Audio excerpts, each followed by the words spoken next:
안녕하세요. 오늘도 사연살롱을 찾아주셔서 감사합니다. 저는 두 아이의 엄마이자 공인회계사인 40대 여성입니다. 저에게는 하늘에서 뚝 떨어진 손입 시누이가 한 명 있어요. 정확히는 있었다고 말씀드리는 쪽이 맞겠네요. 제가 첫 아이를 임신했을 무렵, 그러니까 30대 중반이던 시절에 겪었던 이야기입니다. 평범한 집안에서 태어나 평범한 딸로 자란 저는 모든 것이 보통인 아이였어요. 성적도 보통, 운동도 보통, 성격까지 보통. 주변에 한둘은 흔하게 있을 법한 자랑거리 하나 없는 그런 무색무취의 존재였죠. 남들이 그러한 것처럼 청년 실업의 무게를 평범하게 체감하고 있을 시에도 그랬고, 남들 다 그러는 것처럼 평범하게 연애를 하고 있었습니다. 공인중개사 시험을 준비하고 있던 남자친구는 보통스러운 저와는 완벽하게 반대되는 인물이었어요. 성적도 최고, 운동도 최고, 외모는 뭐. 그때는 이뻤어요. 진짜로요. 지금도 나이치고 나쁘지 않습니다. 콩깍지인지는 잘 모르겠지만요. 무엇보다 남자치고와 저는 집안 배경이 너무도 다르더라고요. 들어보니 대대로 물려져 내려오는 땅이 제법 된다더군요. 저는 그 이야기에 꿈이 그래서 공인중개사구나 싶었습니다. 언젠간 자기가 상속받게 될 땅인 만큼 부동산 사업을 하고 싶어 하는구나 라고 생각했어요. 그래도 뭐 딱히 부럽다거나 욕심이 난다거나 하지는 않았어요. 오히려 무덤덤했죠. 남자친구가 꼭 남편이 되라는 보장은 없잖아요. 그러던 어느 날 제가 공부하는 남자친구의 모습을 사랑스럽게 바라보고 있는데 뜬금없이 내기를 걸어오더라고요. 누가 먼저 시험 합격하나? 콜? 무슨 시험? 난 이력서 돌리느라 바빠 죽겠는데. 공인중개사 시험 준비하자고 우리 같이. 부부가 같은 일 하면 좋잖아. 저는 불쑥 심통이 났어요. 아니, 프로포즈도 없이 갑자기 결혼 얘기라뇨. 누가 그렇게 쉽게 결혼을 해준답니까? 아무튼 심통이 난 저는 늘 혼자 특별했던 남자친구를 골려주고 싶었어요. 그래서 싫은데? 그러지 말고 자기야. 내가 도와줄게. 응? 됐어. 난 공인회계사 시험 볼 거야. 갑자기 무슨? 공인중개사는 자기한테 밀리는 기분이라서 싫고 공인회계사도 어쨌든 공인 비슷한 글자 들어가잖아? 이 정도면 같은 시험 본다고 치든가 아님 말든가. 제 말에 남자친구는 픽 웃었고 그렇게 저와 남자친구는 시험 준비생이 되었습니다. 장난스럽게 시작한 시험 준비였지만 공부하는 과정만큼은 장난스럽지 않았어요. 옆에서 같이 공부하는 남자친구가 무슨 훈장 서당님처럼 엄격하게 저를 잡아주었거든요. 그러다 한 번씩 공부에 지친 저의 마음을 달달하게 풀어주는데 사람 마음 들었다 놓았다 하는 솜씨가 아주. 있잖아, 자기 혹시 선수 아니야? 무슨 선수가 몇 년째 자기 혼자만 만나고 있냐? 근데 어쩜 그렇게 사람 마음을 들었다 놨다 해? 자기가 나한테 너무 빠져있는 건 아니고? 이거 보라고 또 이런다 또. 물론 농담이었고 저희는 늘 행복했습니다. 남자친구와 함께였기에 길고 긴 시험 준비 기간을 즐겁게 이겨낼 수 있었어요. 거의 5년 정도를 공부에 쏟아부었던 것 같아요. 남자친구가 먼저 공인중개사에 합격했고 저도 얼마 지나지 않아 공인회계사가 되었죠. 제가 합격 통보를 받던 날 저희 커플은 자연스럽게 양가 부모님을 모셔 상견례 자리를 만들었습니다. 시댁은 시아버지와 시할머니 두 분이서만 함께 살고 계시는 집이었어요. 시어머니께서는 남자친구가 중학교를 졸업하는 모습을 보지 못하고 세상을 떠나셨다고 하더라고요. 상견례 자리에서 시아버지께서는 그동안 해왔던 당신의 역할을 저와 남자친구에게 넘겨주시고자 한다는 뜻을 밝히셨어요. 들어서 알겠지만 너의 시할머니가 가진 재산이 꽤 된단다. 그걸 맡아서 관리해주지 않으렴? 말씀 감사합니다, 아버님. 그치만 저희는 아직 너무 이르다고 생각합니다. 공인회계사라며 남편 될 사람은 공인중개사고 나보다 너희가 낫지 않겠니? 아버님께서도 그동안 훌륭하게 해오셨다고 들었습니다. 아서라, 천성이 셈이 밟지를 못한 위인이라 내가 얼마나 버거웠는데. 그래도 저희에게 갑자기 일을 넘겨버리시면 적적해서 어쩌시려고요. 어머니 챙기면서 살림이나 해볼까 싶어. 왜? 살림하는 시아버지 별로니? 자식을 보면 그 부모가 보인다고 하죠. 시아버지와 시할머니 두 분 모두 좋은 분이셨어요. 그래서 저는 시집살이에 대한 걱정 따위는 전혀 없이 시댁에 신혼방을 차렸죠. 저와 남편은 그동안 시아버지께서 해오셨던 시할머니의 자산 관리를 도맡게 되었어요. 개인적인 직업을 가지면서 겸사겸사 관리를 해드릴까 싶었지만 그럴 수가 없었어요. 토지에 건물에 저희 부부의 관리가 필요한 영역이 워낙에 많고 넓었던 데다가 마침 허니문 베이비까지 생겼기 때문이었어요. 시아버지와 시할머니께서는 임신한 저를 무척이나 아껴주셨어요. 흩어져 있던 시할머니의 재산은 저와 남편의 전문적인 관리 아래 명확하게 정리가 되었고 조금씩이지만 아주 안정적으로 늘어나게 되었어요. 처음에는 살림살이에 서툰 모습을 보이시던 시아버지께서도 솜씨가 점점 늘어나셨고 덕분에 저희 집은 남부럽지 않을 만큼 늘 깔끔한 모습을 유지할 수 있었죠. 새 집처럼 반짝반짝까지는 아니었어도 가사일 도와주시는 여사님께서 전문적으로 관리하는 집안의 모습 정도는 되었습니다. 딱 그 무렵이었어요. 세상 뭐 이런 인간이 다 있나 싶은 손이 시누이가 하늘에서 뚝 떨어진 사건은요. 사건은 어떠한 조짐도 없이 너무나도 갑작스럽게 들이닥쳤습니다. 저와 시댁 식구가 화기애애하게 저녁을 먹고 있는데 웬 여자 하나가 킁킁 냄새를 맡으며 집으로 들어오는 게 아니겠어요? 맞아요. 문제의 배다른 손이 시누이의 등장이었죠. 첫 인상부터가 안 좋은 쪽으로 아주 특별한 인상의 시누이였어요.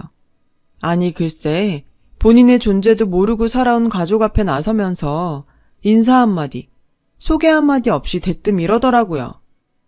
집안에 바이러스가 덕지덕지 앉았네 아주. 실례지만 누구세요? 그러는 너는 누구세요? 이 집 며느리 되는 사람인데요. 그때까지만 해도 저와 시댁 식구들은 그 여자가 누구인지조차 몰랐습니다. 이어지는 그 여자의 말에 온 집안이 발칵 뒤집혔어요. 여기서 좀 지내도 되죠? 나도 우리 엄마 딸이니까. 그 여자의 주장은 이랬습니다. 돌아가신 저희 시어머니께서 시아버지와 결혼하기 전에 만나던 남자 하나가 있었는데 그 남자가 본인의 아버지며 돌아가신 시어머니는 본인의 어머니다. 이야기를 들은 시아버지께서는 생전 처음으로 고함을 지르시며 문이 부서져라 방에 들어가 버리셨고 며칠 내내 물 한 모금 드시지 않으셨어요. 저는 남편과 시할머니에게 친자검사를 한번 해보자고 제안했어요. 갑작스러운 상황을 도저히 믿을 수가 없었던 데다가 자신이 남편의 배다른 누나라고 주장하는 그 여자의 첫인상이 영 불길했기 때문이었습니다. 그런데 검사 결과가 나오는 순간 저희 집은 또 한 번 발칵 뒤집히고야 말았습니다. 제 남편과 그 여자 사이의 관계는 목에 99.999% 의심의 여지조차 없는 배다른 형제 관계였던 거죠. 졸지에 손이 시누이가 생겨버린 저는 벙 쪘고 시아버지께서는 돌아가신 시어머니를 향한 원망의 말씀을 중얼거리며 소주잔만 기울이셨죠. 그때 늘 조용조용 집안의 모든 일을 자식들에게 이임하시던 큰어른 시할머니께서 시아버지께 소주 한 잔 따라주며 가만히 말씀하셨어요. 받아주자. 나도 며느리가 원망스럽지만서도 며느리도 엄연히 자식이야. 며느리가 자식이면 내 새끼도 되는 거란다. 다음날 시아버지께서는 제가 서툰 솜씨로 끓여드린 해장국 한 그릇을 맛나게 싹싹 비우시고는 그 여자를 자식으로 받아주었습니다. 사연이 사연이니만큼 친자식처럼 대하겠다는 약속은 못하겠다. 다만 차별까지는 하지 않으마. 동의가 되면 이 집에 머물러도 좋아. 그렇게 모든 입장이 정리되는 듯 했어요.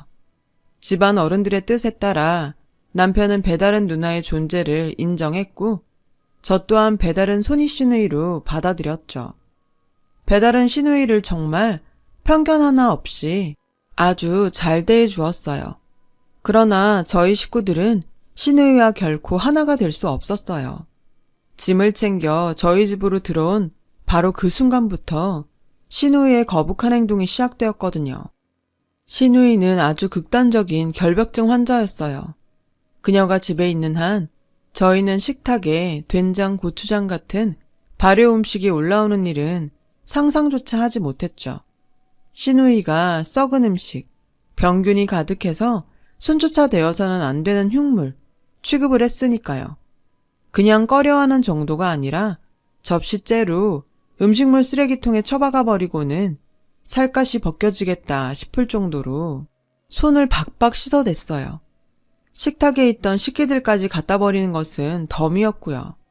심지어 어떤 음식이 바이러스 없이 청결한 것인가에 대한 해괴한 논리를 설파하면서 밥상머리 시집살이를 시키려 들었습니다.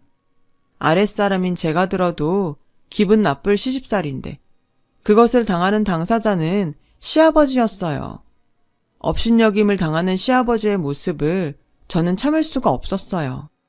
저기요 형님, 해도 이건 좀 너무한다는 생각 안 들어요? 내가 뭘? 이게 다 위생적인 식습관을 위한 건데. 피가 섞여 있건 아니건 간에 언니가 아버지로 인정을 했건 안 했건 간에 어쨌거나 거두어 주신 은인이잖아요. 그런 분께 이런 행동을 보이는 건 도리가 아니잖아요. 이런 행동이 뭔데? 동서도 나를 결벽증 환자 취급하는 거야 지금? 솔직히 말씀드리자면 죄송하지만 아니라고는 못하겠네요. 겨우 그 정도 가지고 손윗 사람을 결벽증 환자 취급했냐고 하실 분들 분명히 계시겠지만 이어지는 이야기를 들으시면 아마 저를 이해하고도 남으실걸요. 시누이는 새벽나절부터 매일같이 대청소를 해댔어요. 그냥 대청소가 아니라 집안의 가구를 싹 드러내고 하는 본격적인 대청소였어요.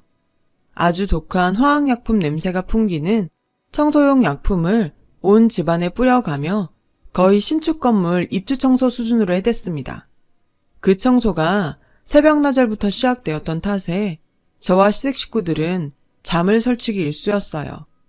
시할머니께서야 원래 동이틀 무렵이면 산책을 나가셨다가 노인회관에서 친구분들과 하루를 보낸 후 저녁 식사 시간이 되어서야 돌아오시는 분이셔서 큰 걱정이 없기는 했습니다만 문제는 결코 적지 않은 연세이신 시아버지와 임신 초기였던 저였어요.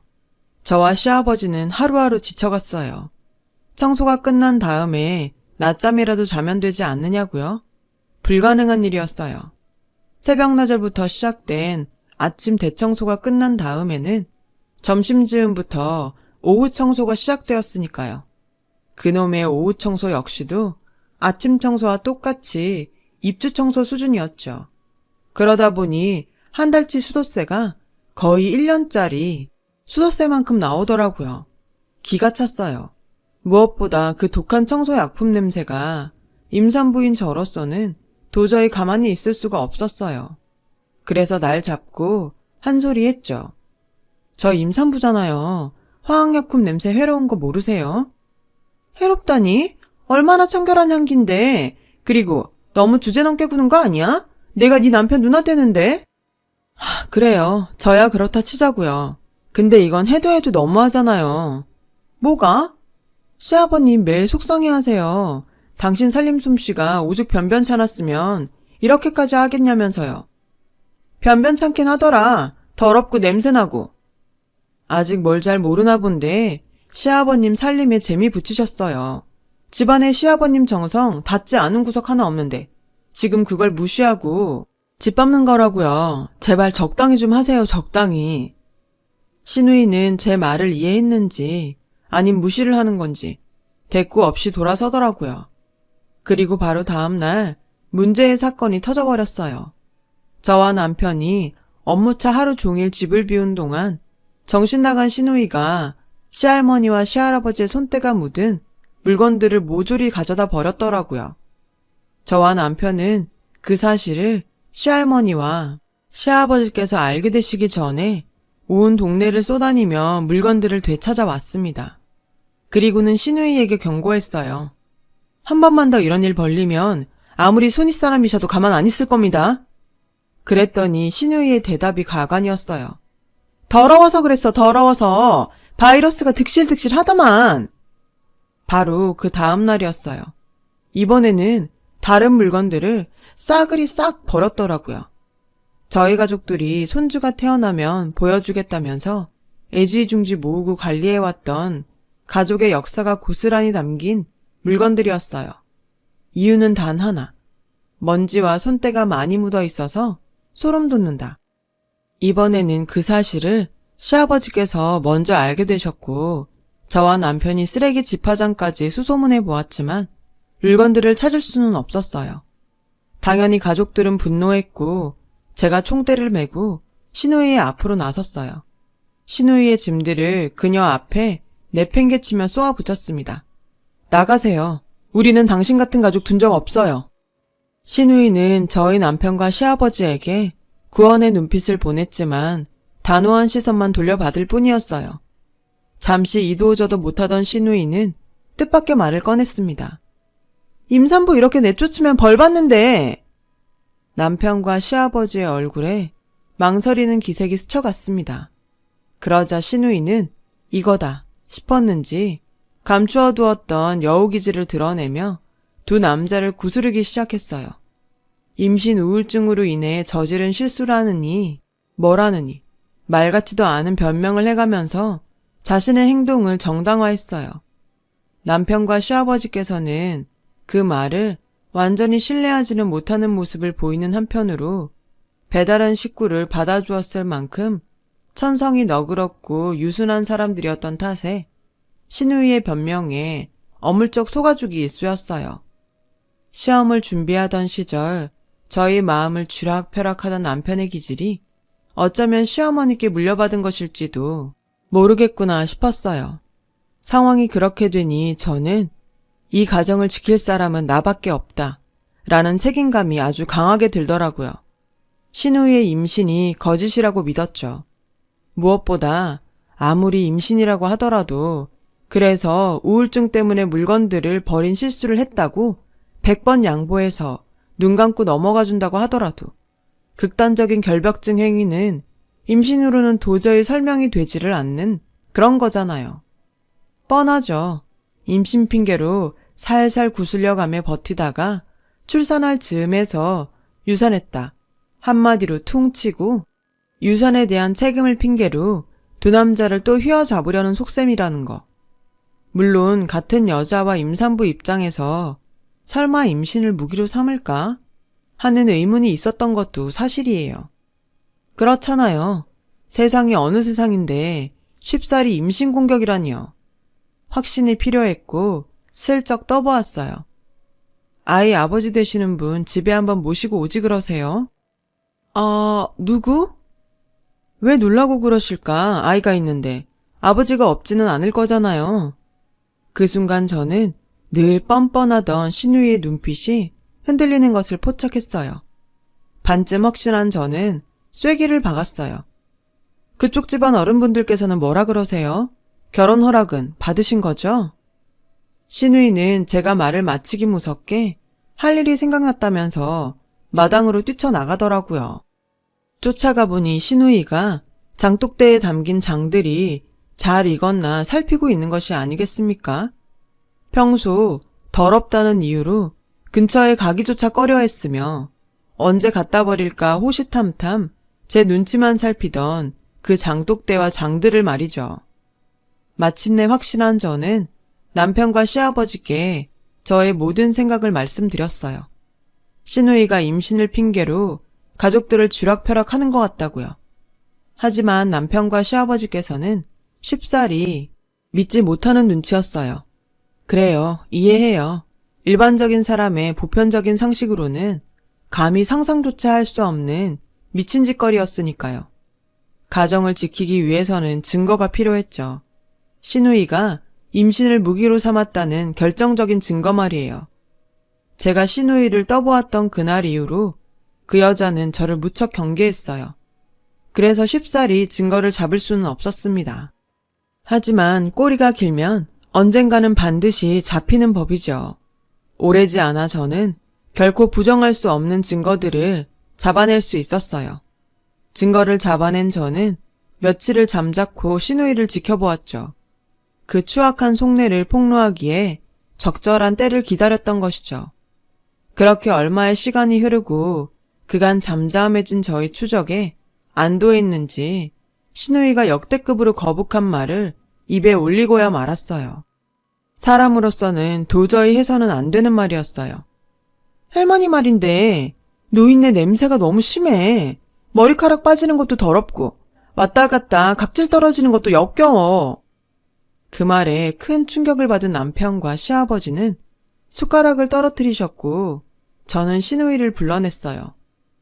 말씀 가려하세요. 사람이 사람한테 그러면 안 되는 거죠. 내가 어디 못할 말이라도 했어? 우리 전통 중에 고려장이라는 것도 있잖아.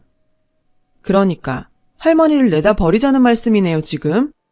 굳이 그렇게까지 얘기를 해주면야 나야 뭐. 아, 아니라는 말은 끝까지 안 하시네. 이봐요. 우리 전통에 고려장은 없어요. 조작된 가짜 사실이지. 그리고 저희는 할머니 끝까지 모실 겁니다.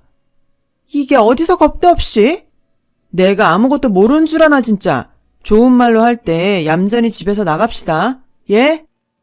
여자는 끝끝내 저희 집에서 버티겠다는 뜻을 내비치더라고요.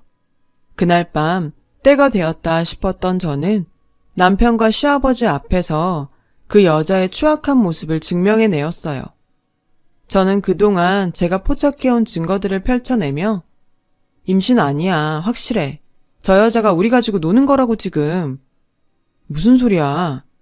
알아봤는데 그 여자가 맨날 뿌려대는 청소약품들 그거 엄청 독한 거래. 전문가들도 복장이랑 마스크 없이는 사용하지 않을 만큼 일반 사람들한테도 그만큼 해로운 약품인데 그 여자가 진짜 임산부였으면 맨손에 마스크도 안 쓴 채로 펑펑 뿌려댈 수 있을 리가 없잖아. 보통 사람 같으면 그랬겠지. 근데 결벽증에 눈이 멀었을 수도 있잖아. 그냥 결벽증도 아니고. 보통 사람 아닌 거 알잖아. 할머니를 내다 버리자니. 그게 어디 사람 입에서 나올 말일까? 그리고 이거 보면 임신 맞다고는 절대 못할 거야. 저는 준비했던 비닐봉지를 꺼내놓았습니다. 그 안에 결정적인 단서가 담겨 있었죠. 정 궁금하면 열어봐도 되는데 보지 않는 걸 추천해. 대체 뭔데 이래? 생리대야. 피 묻어 있는 거 그대로. 진짜? 정말? 내가 화장실에서 직접 찾았어. 생각해봐. 할머니는 폐경이시고 당신이랑 아버님은 남자고 이 집의 여자는 그 인간이랑 나밖에 없는데 나 임신한 건 확실하잖아. 그럼 이건 누구 걸까? 그제야 그 여자의 흉흉한 민낯을 모두 깨닫게 된 남편과 시아버지는 한참을 한숨만 퍽퍽 내쉬었습니다. 한참이 지나고 나서야 시아버지께서 입을 여시더라고요. 고얀 것, 은혜를 이따구로 갚아? 가만히 계실 거예요, 아버님. 저희 가족 우습게 본 만큼 그 여자도 우습게 만들어줘야죠. 모든 사실을 알게 된 남편과 시아버지는 제가 준비한 작전에 선뜻 동의해 주셨죠. 당연히 그 여자 몰래요. 그렇게 저희 식구들은 화장실 작전을 펼치게 되었어요. 작전의 날이 밝았죠. 저와 남편과 시아버지는 할머니를 데려다 놓을 시골집을 확인하러 간다는 핑계로 그 여자를 끌고 집을 나섰어요. 그 여자는 온갖 청결제를 수시로 몸에 바르며 차가 더럽니 바이러스가 득실되니 따위의 불평들을 늘어놓았어요. 저희 식구들은 그 여자의 모든 불평들을 꿋꿋하게 참아내었죠. 그런 짓거리도 앞으로 얼마 남지 않았으니까요.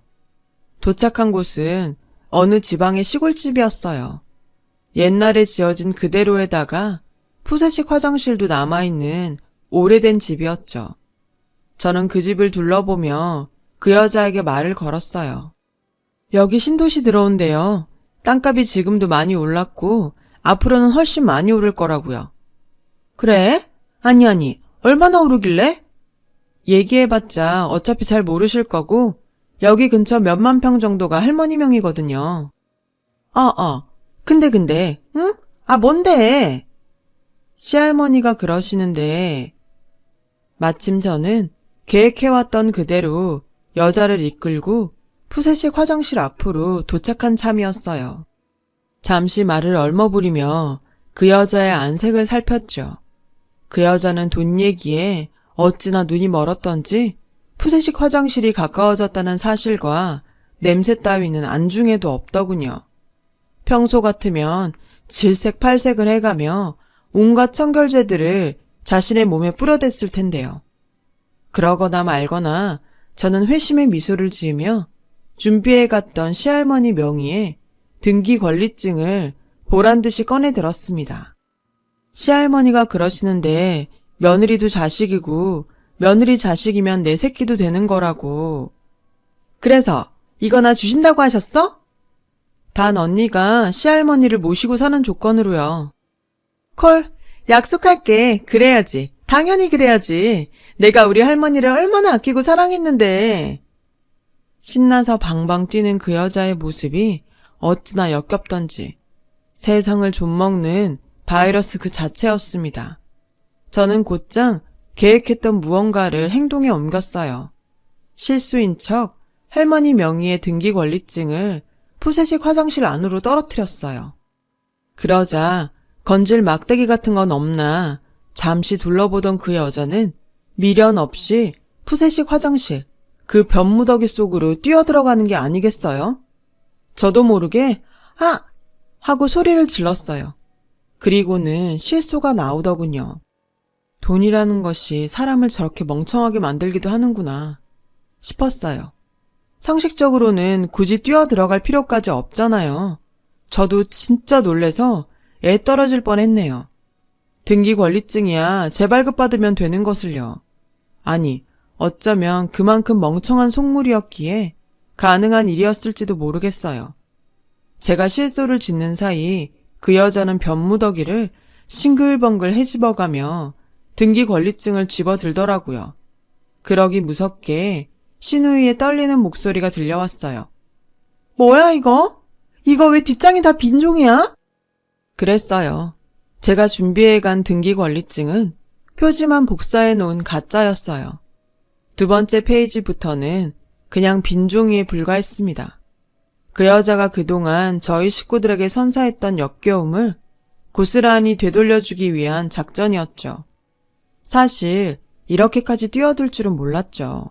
막대기 같은 거 하나 찾아 어쩔 수 없이 푸세식 화장실 한번 뒤집어 봐라. 이 정도였거든요. 이거 왜 빈종이냐니까 대답해봐 얼른. 마침 시아버지와 남편이 푸세식 화장실에 도착했어요.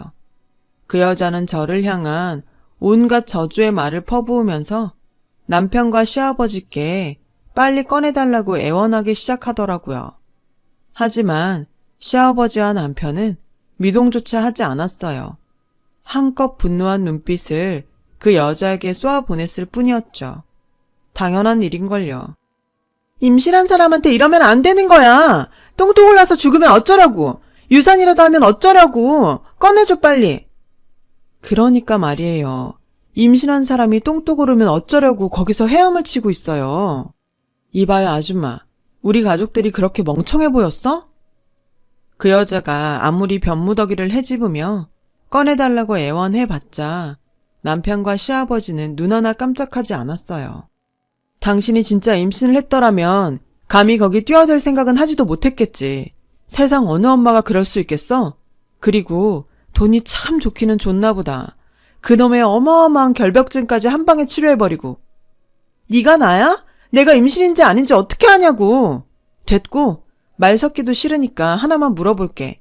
그렇게 싫어하던 더러운 것들 사이에 스스로 뛰어든 소감이 어때? 푸세식 화장실 가득 그 여자의 절규가 울려 퍼졌어요. 그러거나 말거나 저희 식구들은 통쾌한 미소를 주고받으며 돌아섰고요. 그 여자가 그토록 입에 달고 살던 더러운 것들 속에 빠뜨려 놓은 채로요.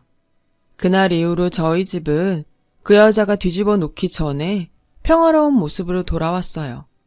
그 여자가 버렸던 가족의 역사가 담긴 물건들을 끝끝내 찾아내지 못한 것은 다소 아쉬웠습니다만, 저희 식구들은 사람 하나 걸은 것 치고 싸게 먹혔다 생각하자. 앞으로 더 많이 아끼고 사랑해가면서 우리의 역사를 다시 만들어 나가자 하는 말로 서로를 위로했어요. 그 여자는 얼마 지나지 않아 다시 저희 집으로 기어 들어왔습니다. 하지만 더 이상 그 여자가 머물 자리 따위는 없는 집이었죠. 받아줄 때도 어지간히 없나 보다. 그 수모를 겪고도 다시 기어 들어온 거 보면. 야, 말 똑바로 해. 내가 윗사람이야. 그 윗사람 똥통에 빠져 죽은 걸로 알고 있는데?